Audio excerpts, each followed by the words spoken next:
The 20th of September, Rambo Last Blood made its general release, with Stallone returning to play the character of John Rambo after 11 years. Directed by Adrian Grunberg, who is no stranger to action, he was a second unit director throughout his career, working on Collateral Damage, Man on Fire and The Legend of Zorro. There didn't appear to be much hype for this film from what I observed online. I didn't see many TV commercials and the posters were just very uninspired. When you look at the posters for First Blood or Rambo 3, those are the ones you want to hang on your wall, but Rambo 5? Nah, not really. Lionsgate, from what it appears to me, is that they haven't really pushed it heavily with their marketing, as with their more recent productions such as John Wick 3 and Angel Has Fallen. There were no early preview reviews until the day before its general release, which made me a little worried, but my concerns were confirmed when the reviews were published and the critics didn't particularly like it. They highlighted it was overly violent, it failed to do anything new with the character of Rambo as usual, and it was criticised for stereotyping and made Mexico seem like a city dominated by crime. The author and creator of Rambo, David Morrell, as well, was deeply disappointed with the film and expressed his thoughts on social media. Also, the film varies in length from country to country. The UK and USA received an 89-minute cut, whereas Australia and Sweden, for example, received a longer version at 100 minutes. The opening act was removed in most versions, featuring Rambo saving hikers from a flood. The early press photos showing Rambo in the rain, I believe, was from that sequence. Sylvester Stallone had been flip-flopping on making a fifth movie for years, until he finally decided it was time to make another entry into the franchise. The script for this film was the one originally intended for Part 4, but Stallone decided to set that film in Burma, so for Part 5 he has dusted off his old script and polished it up for this new production. For the film's plot, it takes place 11 years after his return home from Burma, and John has been looking after his late father's horse ranch in Arizona, which he manages with his old friend Maria and her granddaughter Gabrielle. Gabrielle has been searching for her father after he left her 10 years earlier. Rambo has become a father figure to her, but she is desperate to find out why her father left after the death of her mother. She goes against Rambo's wishes and secretly heads to Mexico, but things take a turn for the worse, and Gabrielle is approached by a man who is an enforcer for a Mexican cartel. She is drugged and kidnapped. Rambo discovers she went to Mexico and her disappearance at the club, and takes it into his own hands to get her back through any means necessary. The Rambo series outside of the first film have never been given glowing reviews, always highlighted for being too violent and failing to do more with the character, and it's the same with Rambo Last Blood. I personally enjoyed all the films despite a couple of them being problematic and a bit silly. Rambo 2 turned the character into a superhero. It was panned across the board in the press, but the public loved it. This movie really made the character popular and turned Rambo into an icon. Stallone has said many times he is not fond of this film despite its love from the fans.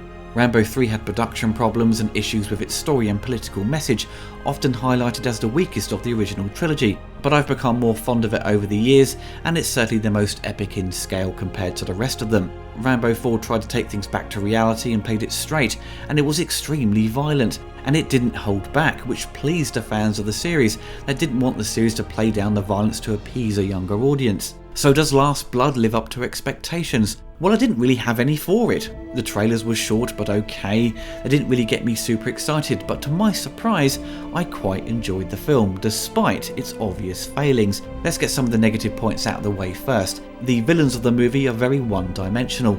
We never really get to know them. They are forgettable and just used as straight-up bad guys which are just there for Rambo to go and kill, essentially. The Rambo series on a whole has had strong villains. They can be over the top and stereotypical in how they are written, but they are memorable for the most part. But for this new entry, that's sadly not the case. Its short runtime was an issue for me, with it being the shortest of the series, running at 89 minutes. First Blood runs at 93 minutes, Part 2 is 96 minutes, Part 3 is the longest at 101 minutes, and finally Part 4 runs at 91 minutes. So there is a pattern there. Most of them clock in at the 90-minute mark, which isn't a major problem, but the film could have benefited from being longer, especially for a very simple story. We don't get enough time with the villains for them to be fully developed, and the small amount of supporting characters outside of Rambo's extended family are kind of wasted, which is a real shame. The plot does follow similar beats to, say, Liam Neeson's film Taken, and you could argue it doesn't ultimately feel like a Rambo film. He feels oddly shoehorned into an overall generic action film you can find on direct-to-DVD or streaming services for that matter. There is nothing in this movie that you haven't seen before. This is the first film in a series where Rambo gets a large amount of dialogue. He's always been a man of few words, and Stallone mainly did everything with his eyes to get across what Rambo is feeling.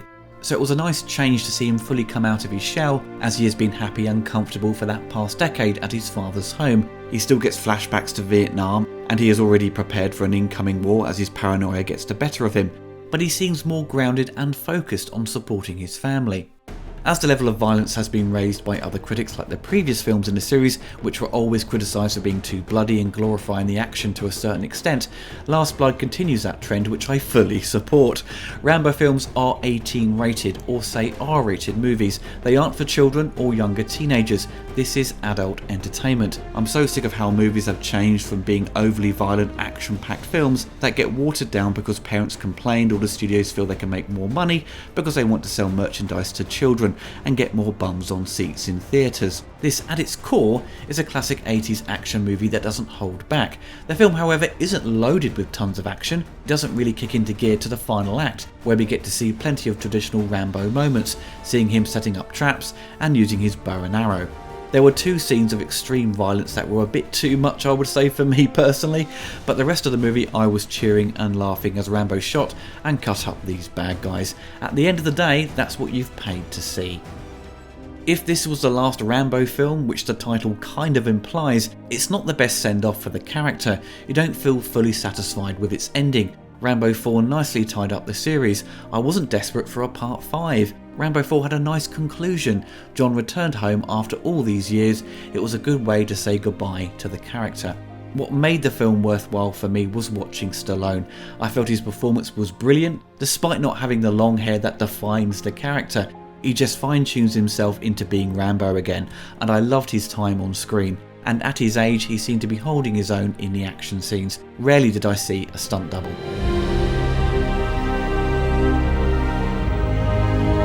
Brian Tyler is back scoring the film. He did a brilliant job on Rambo 4, honouring the themes of the legendary late composer Jerry Goldsmith, and brought over his own themes that blended seamlessly with Jerry's original material, and he continues that trend. His score heightens many of the emotional moments and delivers on the action cues. It always puts a smile on my face when you hear that Rambo theme, and it's utilised well throughout. First Blood from 1982 is a superb film, and all the sequels have never really come close to its qualities.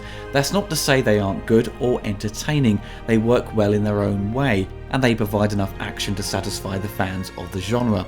Last Blood, I would say, is the weakest out of the franchise, but that doesn't make it a bad film. I was entertained and didn't walk away upset or hugely disappointed. As highlighted earlier, there were issues that I think they could have fixed or paid more attention to deliver a solid send-off for the character. I don't think this is the last outing for Rambo, because if it makes good money, then I'm sure the producers will be lining up for a 6th entry into the series. But they got to do it soon, as Stallone is no spring chicken anymore, and at 73 years old now, they will have to get another one into production soonish and not leave it another decade.